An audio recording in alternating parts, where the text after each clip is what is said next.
ये कहानी एक शहर से सटे एक गांव की है, जहां विकास जी का एक परिवार होता है। विकास जी बड़े भोले और सीधे स्वभाव के इंसान होते हैं। उनकी पत्नी, जिनका नाम होता है रूपा देवी, और बेटी प्रिया होती है। पिछले साल बेटी प्रिया की भी शादी करने के बाद अब विकास जी अपने जीवन में सुकून और चैन से अपने परिवार के सभी सदस्यों के साथ वक्त बिता रहे होते हैं। उनकी बेटी प्रिया भी अपने पति के साथ घर से आई होती है, अपने माँ बाप के घर।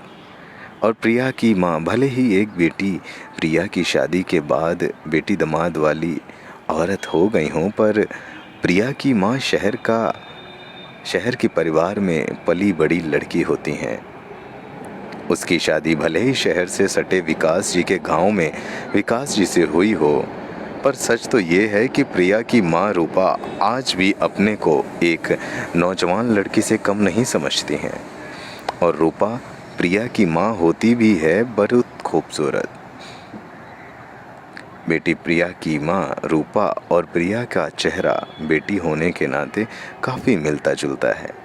कभी कभी तो ऐसा लगता है कि वो प्रिया की माँ नहीं, बहन है रूपा। और ऐसा ही रंग ढंग बात व्यवहार होता है दोनों का।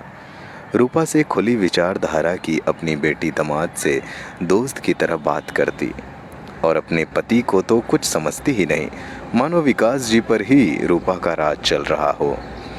इसी तरह जीवन और विकास जी का परिवार आगे चल रहा होता है। प्रिया को अपने पति के घर से आए 2 महीने हो चुके होते हैं। तभी प्रिया के पति का फ़ोन आता है और वो कहता है प्रिया से कि प्रिया, मैं तुम्हें बुला लाने आ रहा हूँ। अपनी मम्मी पापा को बता कर रखना ताकि जल्दी ही विदाई कर दें तुम्हारी। यहाँ घर पर ज़रूरी काम है, दूसरा घर अपना बनवाने वाले हैं हम यहाँ बगल के ज़मीन में। यही सब कामों में देख रेख के कारण खाना पीना सही वक्त पे बनाने और रहने के लिए बहुत ज़रूरी है। आज मैं आ रहा हूँ। प्रिया कहती है ठीक है जी। प्रिया अपने माँ बाप से सारी बातें बताती है। प्रिया के पिता विकास जी कहते हैं ठीक है बेटी, हम तुम्हारे जाने का इंतज़ाम कर देते हैं। तभी माँ रूपा कहती है ऐसे कैसे दामाद जी आएंगे और तुरंत प्रिया को उनके साथ भेज देंगे? लोग क्या सोचेंगे? प्रिया को भेजेंगे पर उसे 2 दिन बाद, तब तक दामाद जी को भी यहीं रखेंगे। 2 दिन विकास जी कहते हैं ठीक है। तभी रूपा देवी कहती हैं हाँ, शादी के बाद मैं दामाद जी से कभी ठीक से उतना बात भी नहीं कर पाई हूँ, ना ही कभी ससुराल में टाइम दे पाई। इस बार मैं खूब बात करूँगी दामाद जी से और घुमाऊँगी अपने मायके वाला शहर। प्रिया और विकास जी दोनों रूपा देवी की इस बात सुनकर मुस्कुराते हैं। तभी रूपा देवी कहती हैं आप सब हाथ मुंह धो लीजिए, मैं खाना निकालती हूँ। तब तक रूपा देवी घर में जाकर खाना निकाल रही होती हैं। तभी दरवाजे पर विकास जी आते हैं। प्रिया जी भी कहती है खाना खाते हैं। धीरे धीरे वक्त गुजरता है, शाम हो जाती है। तभी दरवाजे पर एक बाइक आकर खड़ी होती है, जिससे उतरते हैं विकास जी और रूपा के दामाद राज। ये देख परिवार में सभी खुश होते हैं। राज जाकर अपने सास ससुर को प्रणाम करते हैं। प्रिया अपने पति के प्रणाम कर घर में चली जाती है। ससुर विकास जी और सास रूपा देवी अपने दामाद राज से एक दूसरे के घर परिवार का सभी कुशल मंगल एवं हाल समाचार पूछते हैं। सभी तरह से दोनों घर परिवार ठीक होने और अपने कुशल होने का समाचार बताते हैं। सभी बहुत खुश होते हैं। तभी प्रिया खाना निकालकर सभी को बुलाकर खाना खिलाती है। खाना खाने के बाद विकास जी और रूपा जी से राज प्रिया को जल्दी बढ़ागरी करने और उनके घर जाने के लिए बिदागरी मांगता है। तभी सास रूपा देवी कहती हैं दामाद जी ठीक है, प्रिया जाएगी आपके घर, पर आप तो हमारे घर 2 दिन कम से कम रुकिए। कभी कुछ ही नहीं हमारे यहाँ शादी के बाद अपने सासू के हाथ का खाना तो खाकर जाइएगा। राज कहता है ठीक है, फिर कभी खा लेंगे, फिर कभी रुक जाएंगे। रूपा देवी कहती हैं फिर कभी क्या, इससे अच्छा क्या समय होगा।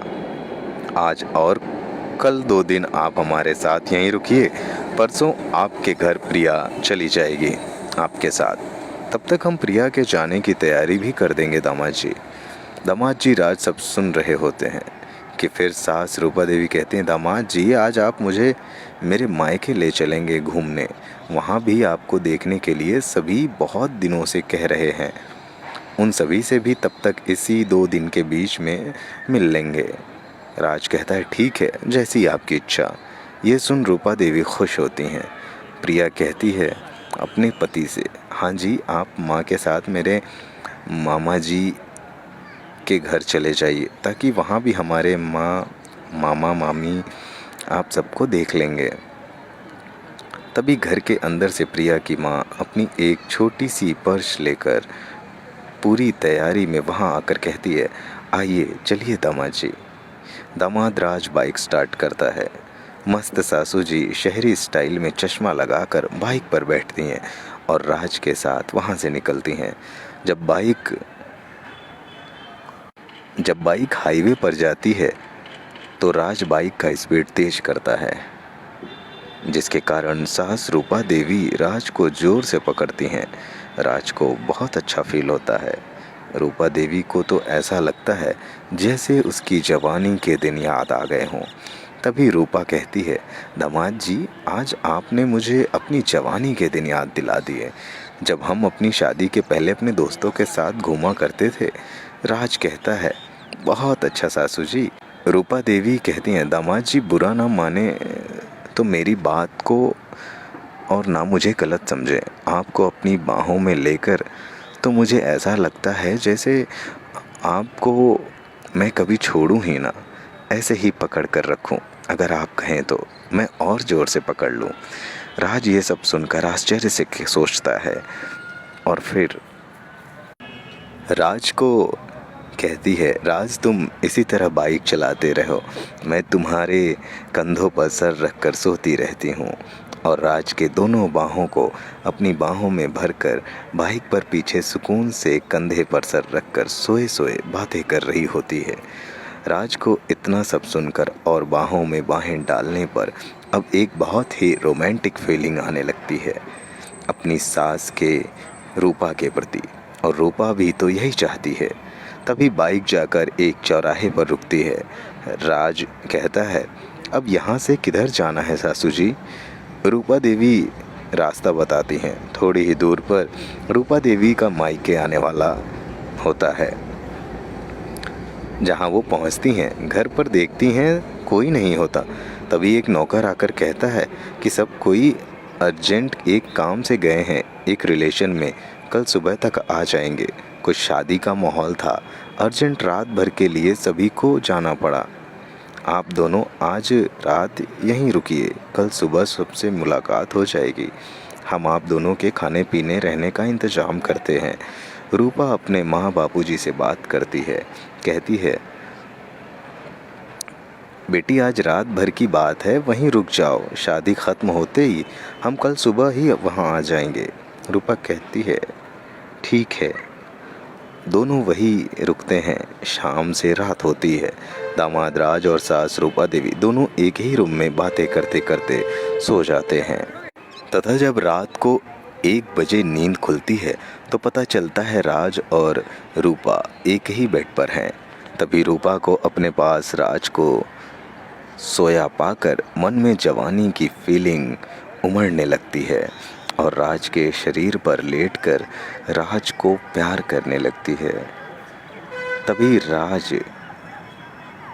राज की नींद खुलती है। राज कहता है, ये क्या कर रही हैं सासू जी? रूपा उस वक्त रोमांटिक मूड में होती है। कहती है, दामाद जी जो हो रहा है उसे होने दीजिए, आप भी आनंद हो जाइए। ये सुन और पास रूपा आ जाती है और सास रूपा का हॉट अवतार देखकर राज से भी रहा नहीं जाता। वो भी जोश में आ जाता है और अपनी सास को बेड पर अपनी बाहों में जकड़कर खूब प्यार करने लगता है। इस तरह दोनों एक दूसरे को बेहद प्यार करने लगते हैं।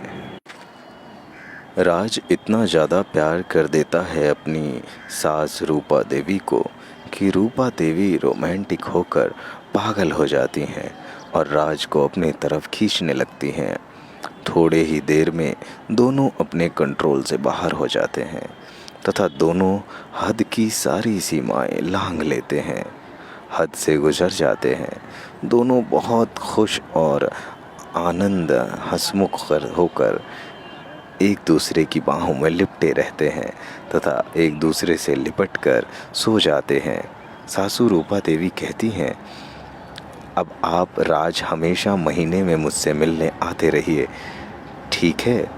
राज बोलता है, ठीक है, आप जिस दिन बुलाइएगा मैं उसी दिन आपके पास आ जाऊंगा। ये सुनकर सास रूपा देवी खुश होती हैं और बाहों में भरकर राज को सो जाती हैं और राज को अपनी बाहों में भरकर सो जाती हैं।